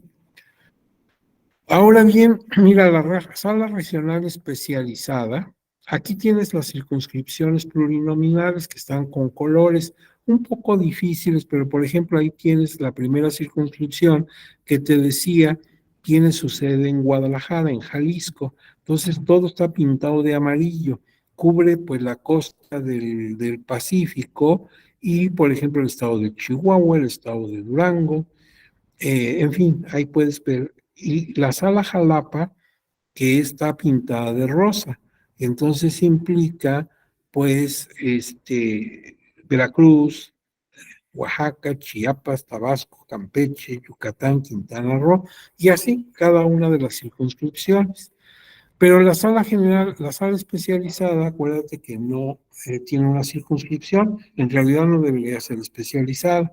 Aquí tienes vistas y dirección de las distintas salas regionales. Esa es la entrada de la sala Guadalajara. Si un día andas por ahí, pues podrías visitar la sala Guadalajara. Aquí tienes la sala Monterrey y ahí está su dirección. Aquí tienes la sala Jalapa, Jalapa, pues también muy, muy interesante. Por cierto, llama la atención que está ubicada en la colonia Jardines de las Ánimas. Bueno, pues espero que las ánimas sean amigables, ¿verdad? No vayan a ser ánimas en pena. Es muy bonita la sala Jalapa, ojalá que tengas ocasión de visitarla. Tienes aquí la sala regional de la Ciudad de México, la que no existía en el TRIFE. Está en la alcaldía de Coyoacán, no, perdón, en la alcaldía Álvaro Obregón, perdón. Está en la sala Toluca, la de la quinta circunscripción. Ahí está en la vía Morelos. Allá en Toluca, nuestros amigos de allá, a sus calles les ponen el nombre de vía. Vía Morelos es esta. Y cuando he ido a Roma, observo que allá también le llaman vía, vía Veneto y así. Pues yo creo que los romanos nos copiaron a nosotros los de Toluca, porque allá también son villas. Y aquí tienes la sala especializada, que es así, está en la alcaldía de Coyoacán. Ahí la tienes. En todo se ha procurado tomar la vista de entrada. Y bueno, pues hay otros aspectos relevantes del tribunal, pero pues ahorita son las 2:50 y creo que ya es el tiempo en que debemos tomar un descanso. No sé si a estas alturas todavía estás escuchando esta plática o ya pues nada más dejaste tu camarita ahí, ¿verdad? Pero no estás. Si tienen una pregunta, algún comentario que hacer hasta lo que llevamos visto, pues este es el momento de que lo plantee. ¿Hay alguien que quiera intervenir? Con la venia de ustedes dejo de compartir. Dejamos de compartir y ahora sí ya nos podemos ver con más directamente. Como ves, es un tema amplísimo. Yo te dije, la podemos ver desde muchos enfoques. Podríamos habernos dedicado exclusivamente a la estructura interna, pero pues entonces tendríamos que llevarnos como 3, 4 clases para ir viendo cada una de las direcciones y las coordinaciones y todo. Pero no se trata de eso, puesto que lo que tú estás buscando es simplemente lo jurisdiccional, lo meramente jurisdiccional. Entonces está bueno que sepas todo esto de que cómo está organizada, pero no necesariamente afecta a tu estudio respecto a los medios impugnativos, que es el tema central de tu diplomado. Pero sí es bueno que conozcas que el tribunal es un órgano pues muy complejo y que cubre muchos aspectos. Y bueno, pues todo esto te hace ver que es una institución a la que a lo mejor tú un día vas a servir, porque tú ahorita no sabes, ni yo tampoco, ni nadie, pero a lo mejor mañana te animas a entrar aquí con nosotros y bueno, pues hay distintos cargos que podrías ocupar. Algunos de ustedes que están ahorita en la audiencia, pues un día serán magistrados, magistradas. Tú ya vas a dejar de ser así María o Roque, o ahora vas a ser el señor, la señora magistrada. Entonces, fíjate qué interesante. Precisamente mañana vamos a ver qué requisitos se necesita para ser magistrado o magistrada, tanto de sala superior como de sala regional. A lo mejor puedes cubrir esos requisitos, ¿sí? Tal vez no ahorita a lo mejor eres muy joven, a lo mejor tienes poco tiempo de haber egresado de tu facultad de Derecho, en fin, pero pues con el tiempo vas a cubrir requisitos. Sería bueno, ¿verdad?, ver qué les piden a los magistrados y magistradas, tanto de sala superior como de salas regionales. Todo eso lo dejamos para mañana, si no tienen inconveniente. Yo por mí me podría quedar aquí hasta las 10 de la noche, pero creo que tú tienes otras cosas que hacer. Y entonces, bueno, pues dejemos esto descansando. No sé si allá el ingeniero Galván, allá en tecnologías, tenga algo pendiente, No, algún comentario, cosa. todo bien, doctor, todo en orden. Ya, yo Tranquilo. cerramos la Bueno, grabación. si no hay objeción, si no hay mano levantada, pues podemos dar por terminada la audiencia, ¿les parece? Y Muy bien, mañana doctor. seguimos. ¿Nos da Claro que sí. permiso, ingeniero? Por supuesto. Voy cerrando la grabación, doctor. Ándele. Les agradezco mucho sus mensajitos, se los agradezco mucho. Y mañana tienen ya las dos presentaciones, la que les debo y esta misma. ¿De acuerdo? Pues que tengan una buena jornada, váyanse a comer rico y cuídense mucho. Y mañana, ya saben, muy puntuales. A la 1 arrancamos. ¿De acuerdo? Ingeniero, mil gracias por su apoyo siempre tan valioso, tan oportuno. Es lástima que no estamos en presencia, ¿verdad? Pero ya me invitará a comer uno de estos días, ¿verdad? Claro que sí, doctor. Por allá nos vemos el jueves. Le mando un abrazo muy fuerte de esos que Igualmente, doctor. ingeniero. Aquí estamos presentes. Cuídense Hasta luego. muchísimo. Hasta luego. Gracias, hasta luego. Hasta luego.